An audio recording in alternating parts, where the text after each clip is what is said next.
నా గొప్పతనం తెలియని వాడు నన్ను చులకనగా చేసి మాట్లాడుతుంటే నేను రెస్పాండ్ అవుతున్నా అంటే ఫస్ట్ ఆఫ్ ఆల్ నా గొప్పతనం నాకు తెలియదు.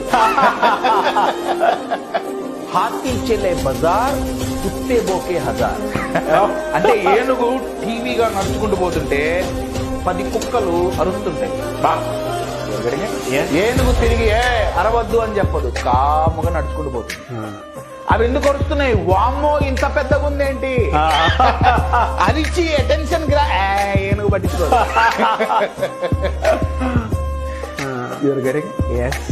ఇది ఫస్ట్ అండి. ఒకటి రెచ్చగొడితే రెచ్చిపోవద్దు. అలా జరగాలి అంటే సెకండ్ పాయింట్ మనకు కాన్ఫిడెన్స్ ఉండాలి. ఆ కాన్ఫిడెన్స్ ఉండాలంటే అవతల వాళ్ళు చెప్పేది నిజం కాదు అని first time you're getting my point. Actual గా మన సెల్ఫ్ రెస్పెక్ట్ ఎప్పుడైతే పవర్ఫుల్ గా ఉంటుందో అవతల వాడు చులకన చేసినా మనం హర్ట్ అవ్వం.